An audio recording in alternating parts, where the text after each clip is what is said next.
नमस्कार, संवाद लाईव्ह टीव्हीमध्ये आपले स्वागत। आपल्या परिसरातील महत्त्वाच्या बातम्या जाणून घेण्यासाठी आजच आमच्या YouTube चॅनलला सबस्क्राइब करा। आता वळूयात आजच्या बातमीकडे। बातमी येते अहमदनगरमधून। अहमदनगरमध्ये सर्पमित्र सापांची तस्करी करत असल्याची धक्कादायक घटना उघडकीस आली आहे। काल तस्करीमधला कोब्रा जातीचा नाग पोलिसांनी जप्त केलाय। याआधी पोलिसांनी साप आणि वन्य प्राण्यांची तस्करी करणाऱ्या चंद्रभान नाईक याला अटक केली होती। त्याच्याकडे अधिक तपास केला असता आणखी नावं आता उघड झाली आहेत। यातीलच 5 आरोपी पोलिसांनी ताब्यात घेतले असून त्यांच्याकडूनच कोब्रा जातीचा नाग हस्तगत केलाय। दरम्यान हे सगळे सर्पमित्र असल्याने एकच खळबळ उडाली आहे। या संपूर्ण प्रकरणाची अधिक माहिती वनाधिकारी रमेश देवखिले यांनी दिली आहे। आपण पाहूयात। अहमदनगर विभागाने गुप्त बातमीच्या माध्यमातून जे सापाचं रॅकेट आहे हे गेल्या 13 तारखेला आपण पकडलेला आहे।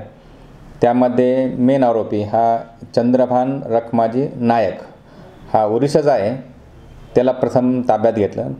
त्यानंतर त्याची चौकशी केली असता त्यांनी त्याचे 6 साथीदार, महाराष्ट्रामधले 6 साथीदार यांचे नाव सांगितले। हे सर्व 6 साथीदार अविनाश शाह, अक्षय घोडके, प्रशांत थोरात, जगदीश रेवतकर, अल्ताफ शेख आणि अमर गोडांबे हे 6 लोक हे नोव्हेंबरच्या लास्ट वीकमध्ये हे ओरिसाला गेले आणि तिथे त्यांनी हे सर्व सापांची फोटोग्राफी केली, जंगल फिरले सगळं आणि तिथून एक किंग कोब्रा जवळपास 10 फूट 10 इंच लांबीचा आणि साधारण 12 ते 13 सेंटीमीटर वेळीचा ताब्यात घेतला। त्याचं वजन अंदाजे 9 किलो होतं।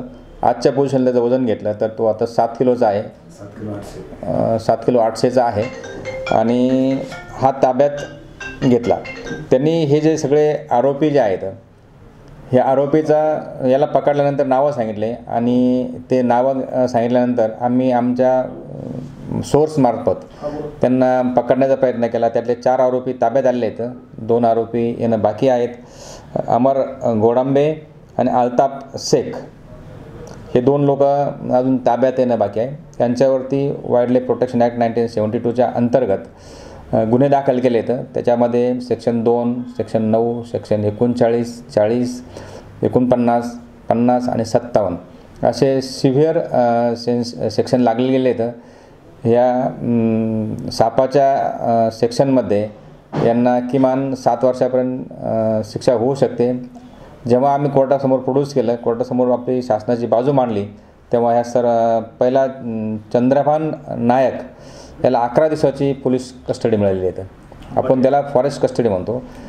हां, आणि त्यांनी एवढी जास्त का दिली की मोठी तस्करी आहे आणि लिंक फार मोठी आहे। हा बेस पकडून त्यांनी 11 दिवसाची कस्टडी दिलेली आहेत आणि त्याच्या 11 दिवसाच्या कस्टडी आम्हाला 3ऱ्याच दिवशी बाकीचे 4 लोक भेटलेत। आणखीन 2 लोक गायब झालेले आहेत, पण त्यांचा बी आम्ही तपास घेतलेला आहे। ते पण 2 दिवसात आम्ही त्यांना हे करत आहोत, ताब्यात घेत आहोत। वन्यजीव तस्करी प्रकरणी नगर पोलिसांचा तपास वेगाने सुरू आहे, त्यामुळे आणखी काही आरोपी यामधून उघड होण्याची दाट शक्यता आहे। नवीन घडामोडी जाणून घेण्यासाठी पाहत रहा संवाद लाईव्ह टीव्ही। धन्यवाद।